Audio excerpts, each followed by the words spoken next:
BJP రాష్ట్ర అధ్యక్షుడు రామచంద్రరావు కీలక వ్యాఖ్యలు చేశారు. తెలంగాణ రాజకీయాల్లో విలువలు లేకుండా పోయాయని అన్నారు. నేతలు వాడే భాషకు అడ్డు అదుపు లేకుండా పోయిందన్నారు రామచంద్రరావు. ప్రస్తుత సీఎం, మాజీ సీఎం వాడుతున్న భాష తెలంగాణ ప్రజలను అవమానించేలా ఉందన్న ఆయన రాబోయే తరం ఏ భాష నేర్చుకోవాలని ప్రశ్నించారు. పార్టీ ఫిరాయింపుదారుల విలువలను హరిస్తున్నారన్నారు రామచంద్రరావు. రెండు రాజకీయ పార్టీలు ఖజానాను ఖాళీ చేశాయని రామచంద్రరావు విమర్శించారు. గత ప్రభుత్వం ధనిక రాష్ట్రాన్ని అప్పుల రాష్ట్రంగా మార్చిందని, ప్రస్తుత ప్రభుత్వం భిక్షమెత్తుకునేలా తయారు చేస్తోందని రామచంద్రరావు మండిపడ్డారు. రాష్ట్రంలో అభివృద్ధి ఎక్కడా కనిపించడం లేదన్నారు.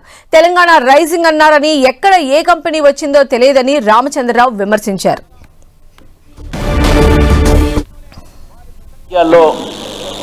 విలువలు భాషలకు ఒక హద్దు బత్తు లేకుండా అయిపోయింది.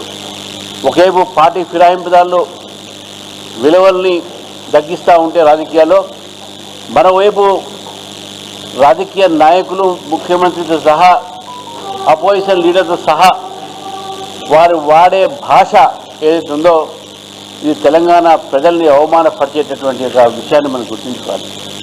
వాజ్పేయి గారు ఎప్పుడు కూడా పార్లమెంట్లో కానీ బయట కానీ నోరు జారి ఎవరిని కూడా అవమానించలేదు.